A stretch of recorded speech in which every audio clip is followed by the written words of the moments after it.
I spent 3 months analyzing declassified FBI documents that were buried for nearly 50 years. And what I found in their final recorded footage made my hands shake. The government didn't just investigate Sasquatch. They found something so disturbing they sealed it away until now. But here's what kept me up at night. If the FBI concluded these creatures are real, why are they so desperate for us to believe they're not? I remember the exact moment everything changed. It was a Tuesday morning in March when I opened my laptop and clicked on a link I almost ignored. The FBI vault had just released new documents, and buried in page after page of boring government files was something that made my coffee go cold. There, in black typewritten letters from 1976, was a letter about Sasquatch. Not a joke, not a prank. An actual FBI investigation into hair samples that someone claimed came from a creature that shouldn't exist. My hands moved across the keyboard fast. I downloaded every file I could find. The first letter was from a man who ran a group that studied Bigfoot. He was asking the FBI to test some hair that didn't match any animal he knew. What shocked me was the response. The FBI said yes. They actually agreed to run tests on hair from a monster that most people think is fake. Why would they do that? Why would serious government scientists waste time on something from campfire stories? I leaned back in my chair and stared at the screen. This wasn't some dusty old mystery that nobody cared about anymore. Just last year, over 200 people in Washington and Oregon called the police to report seeing something big and hairy walking through the woods. 200 people. That's more than the number of kids in my old elementary school. These weren't all crazy people making things up. Some were park rangers. Some were police officers. Some were scientists who studied animals for a living. My mind went back to the film. Everyone who knows anything about Sasquatch knows about the Patterson-Gimlin film from 1967. I had seen it a dozen times before, but I pulled it up again on my screen. The footage was old and shaky, shot on a camera that made everything look grainy and brown. But there it was, walking across a clearing near a creek. A tall figure covered in dark fur, taking long steps that no human could fake. The arms swung low. The muscles in the legs flexed with each step. And then it turned its head and looked right at the camera before walking into the trees. For almost 60 years, people have fought about this film. Some say it's a man in a costume. Others say no costume in 1967 could move like that. I watched it 5 more times in a row. The way the creature's shoulder blades moved under the fur, the way its foot pressed into the mud, the way it didn't seem to care about the 2 men filming it. Something about it felt wrong in a way that made my skin prickle. Wrong like it didn't belong in our world. Wrong like we were seeing something we weren't supposed to see. I kept reading through the FBI files. The letters went back and forth for months. The scientists at the FBI lab ran tests. They looked at the hair under microscopes. They measured it. They compared it to every known animal in North America. Bears, deer, elk, mountain goats. Nothing matched. The final report said the hair came from an unknown primate. An unknown primate. Those words sat heavy in my chest. The FBI didn't say it was fake. They didn't say someone was lying. They said they were unknown. But here's what bothered me most. After that report, the file went quiet. No more letters, no more tests, no follow-up investigation. It was like someone made a decision to just stop asking questions. I clicked through page after page looking for more, but there was nothing. Just silence. The kind of silence that feels like a door closing. The kind that makes you wonder what's being hidden on the other side. I started calling people. I talked to a retired forest ranger who worked in the Cascade Mountains for 30 years. His voice got quiet when I brought up Sasquatch. He told me about the time he found footprints in the snow that were 18 inches long.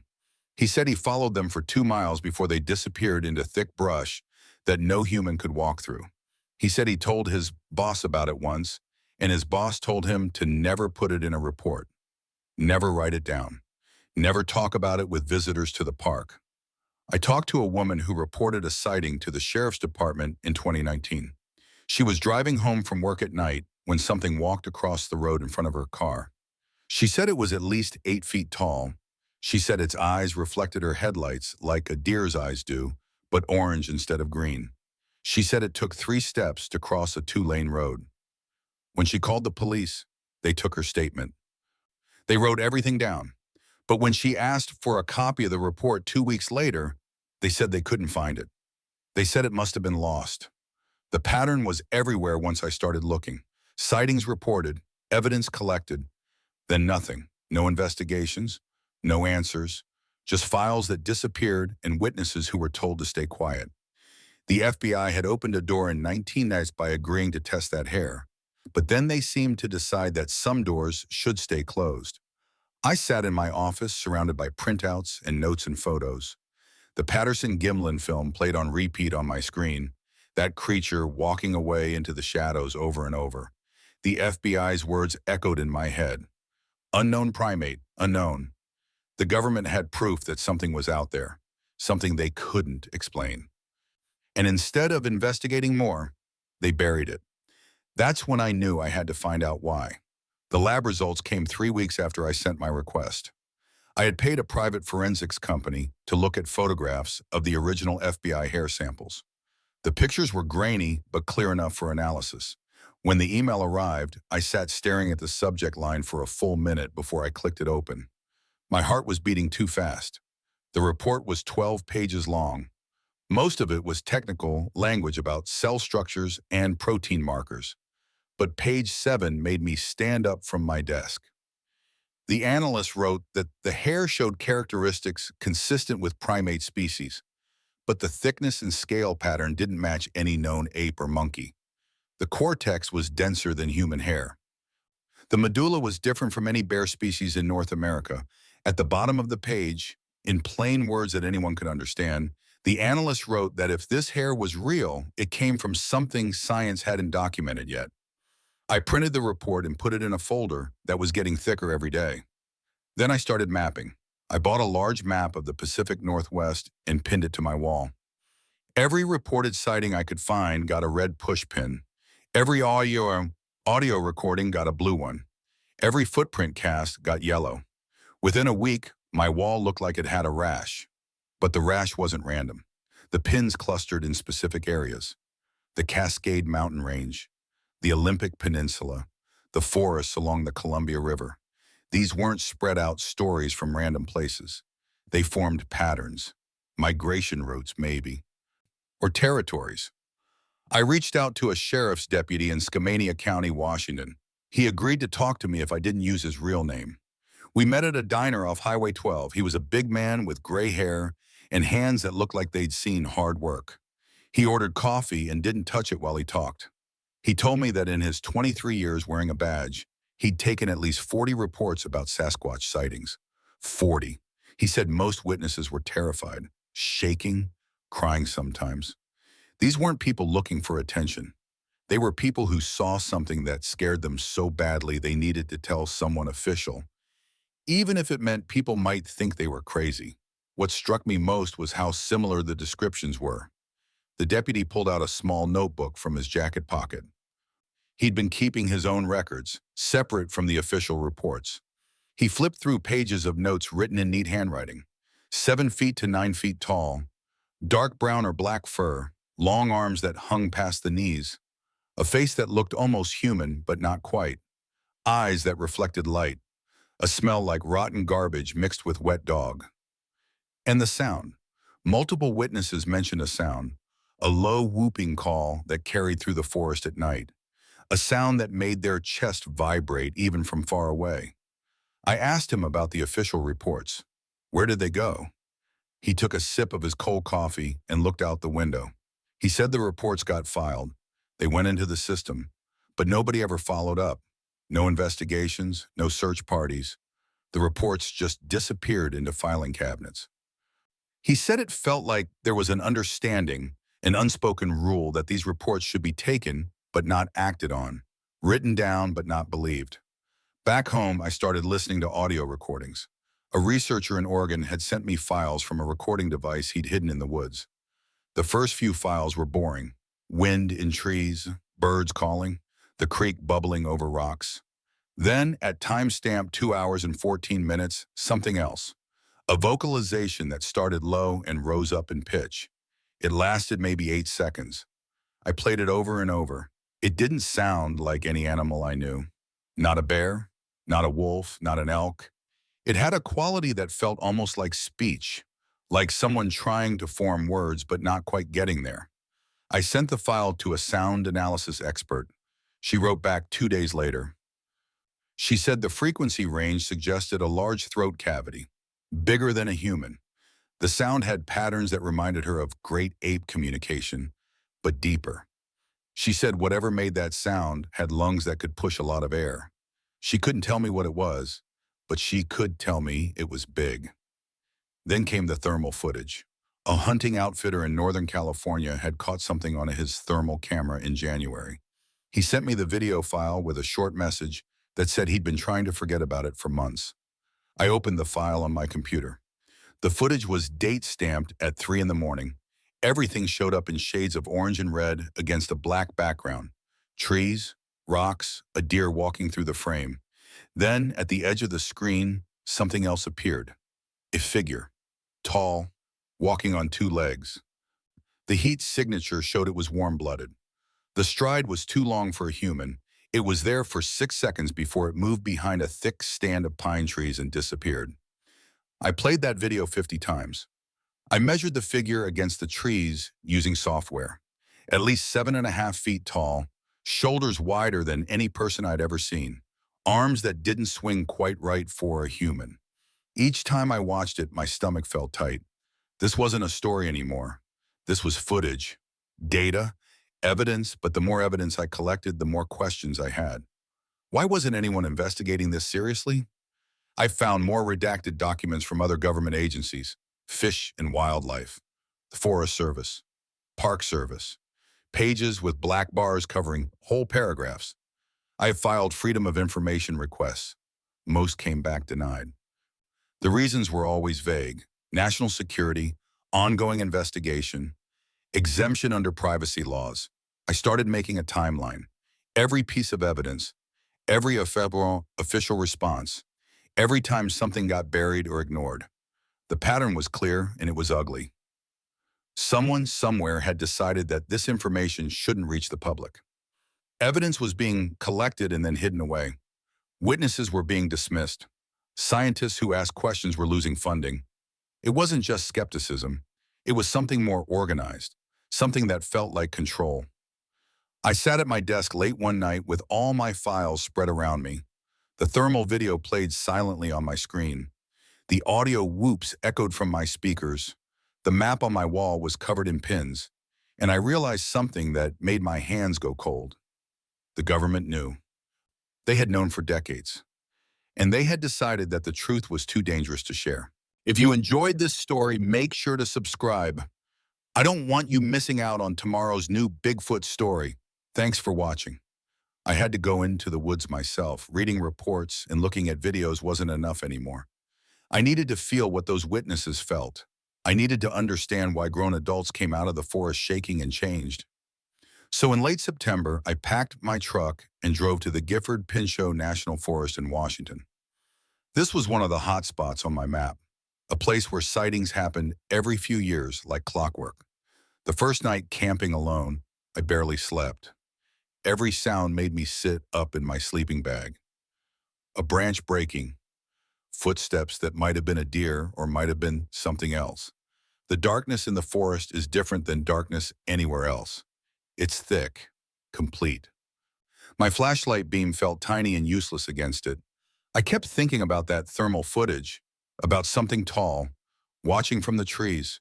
By the time the sun came up, my jaw hurt from clenching my teeth all night. On the third bay, I met a man named Robert Chen. He was a wildlife biologist who had been studying elk migration in these mountains for 15 years. We sat on a fallen log near a stream, and he told me something he'd never put in any of his official reports. 2 years ago, he was tracking a bull elk at dawn when he heard a sound that made him freeze. Heavy footsteps, not 4 legs. 2, he turned and saw a shape moving through the trees about 40 yards away. Tall, dark, moving with a strange, smooth walk that didn't seem human. He said the smell hit him a moment later. Sharp and sour and wild. Like nothing he'd encountered studying animals his whole career. What happened next was what changed him. Robert said he pulled out his camera to take a picture, but his hands wouldn't work right. His fingers felt numb. His heart was beating so hard he thought he might pass out. By the time he got the camera up, the shape was gone, but the terror stayed. He said he couldn't go into the field alone for 6 months after that. He started seeing a counselor who specialized in trauma. He told me that even now, 2 years later, he doesn't feel safe in the forest the way he used to. The woods felt different, like they were watching him back. I understood what he meant after my own experience on day 5. I was hiking a remote trail, recording audio and taking measurements of some footprints I'd found near a creek. The prints were big, 15 inches long, pressed deep into the soft mud. I was crouched down taking pictures when the forest went silent. Completely silent. No birds, no insects, no wind, just a heavy quiet that felt like pressure on my ears. Then I heard breathing, deep and slow, coming from somewhere in the thick brush to my left. I stood up slowly. My legs felt weak. The breathing continued, in and out, in and out. I couldn't see anything through the dense undergrowth, but I knew something was there. Something big enough that I could hear it breathing from 20 feet away. I started backing up, keeping my eyes on the brush. I didn't run. Some instinct told me not to run. But I moved fast, and I didn't stop moving until I reached my truck an hour later. My hands shook so badly I could barely get my keys in the ignition. I drove straight out of the forest and checked into a motel in the nearest town. I took a shower that lasted 30 minutes. I kept thinking about that breathing, about how something had been watching me, about how small and vulnerable I had felt. For the first time, I truly understood why witnesses came out of the woods changed. It wasn't just about seeing something strange. It was about realizing that we aren't the top of the food chain in those deep places. That realization does something to your brain that doesn't go away. I started talking to indigenous people who lived near the forest where sightings happened. An elder from the Lummi Nation agreed to meet with me. Her name was Margaret, and she was 83 years old. We sat in her kitchen while she made tea. She told me that her people had stories about the forest giants that went back hundreds of years. They had names for them in their language. They weren't monsters in their stories. They were neighbors, beings that lived in the deep woods and mostly avoided humans. Margaret said that when white settlers came, they dismissed these stories as myths. But her grandmother had seen one when she was a girl. Her uncle had seen one. Margaret herself had heard their calls in the mountains many times. She said her people knew to respect them, to leave them alone, to not chase them or try to prove they existed. She looked at me with eyes that had seen a long life and said that maybe the reason the government didn't want people to know the truth was because humans destroy everything they discover. Maybe keeping them hidden was the only way to keep them safe. That thought sat heavy with me for days. I met with 3 other researchers who had been studying this topic for years. We gathered at a cabin in Oregon to share our findings. All of them had changed. One woman named Sarah said she used to be a skeptic. She started researching Sasquatch to prove it was all nonsense. But after 5 years of field work and interviews, she believed. She said belief wasn't even the right word. She knew, and that knowing had cost her. Her colleagues at the university where she taught thought she was crazy. She lost her position, lost funding, but she kept going because she couldn't unknow what she had learned. Another researcher, a man named Tom, told us about an expedition where his whole team heard vocalizations 3 nights in a row. Loud calls that echoed through the valley. On the 3rd night, they heard something walking around their camp. Heavy footsteps circling their tents for almost an hour. None of them left their tents. In the morning, they found handprints on one tent that measured 11 inches across. Tom said he'd been in therapy ever since, not because he was scared, because no one believed him, because he felt alone with this impossible truth. I realized I had changed too. I looked at forests differently now. I listened differently.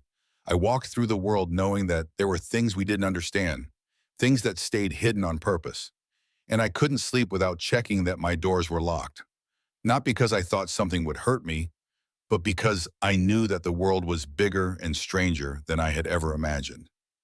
And that feeling never went away. The pieces started fitting together in a way that felt both exciting and terrifying. I spent weeks analyzing everything I had collected. The hair samples, the footprints, the audio recordings, the thermal footage. The witness testimonies. When I laid it all out, a picture emerged. This wasn't about ghosts or monsters or made-up creatures from campfire stories.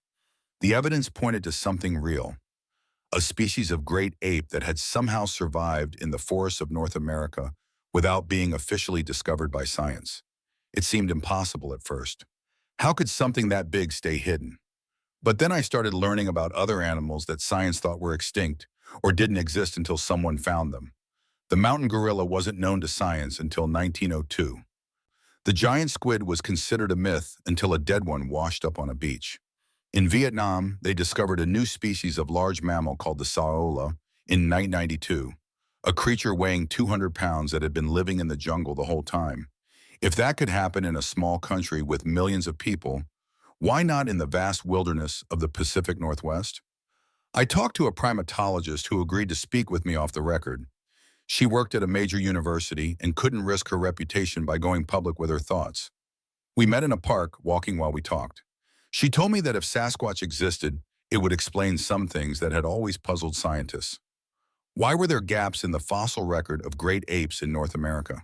Why did indigenous stories across the continent describe similar creatures? She said that a breeding population of large primates could survive in the mountains if they were smart, careful, and mostly active at night. The forests were bigger than most people realized. Millions of acres where humans almost never went. But then she said something that made everything click into place. She asked me why I thought the government would want people to know about an undiscovered great ape species. I didn't understand at first. She explained it simply. If Sasquatch was real and was proven to exist, it would be protected under the Endangered Species Act. Every piece of forest where they lived would become protected habitat. No logging, no development, no mining. Billions of dollars in industry would stop overnight. The economic impact would be massive. Suddenly, the cover-up made sense. It wasn't about hiding monsters. It was about protecting money. The timber companies, the developers, the mining operations. Admitting that a great ape lived in these forests would mean shutting down huge parts of the economy. So instead, witnesses got dismissed. Evidence got buried. Scientists who asked questions lost their funding. It was easier to let people think Sasquatch was a joke than to deal with the consequences of the truth. I kept digging into government files and found more redacted documents. References to unidentified primate species in Forest Service reports from the 1980s, Park Service memos about closing certain areas to hikers with no public explanation given. Bureau of Land Management notes about large footprints found during surveys, all of it marked confidential, all of it hidden away where the public would never see it.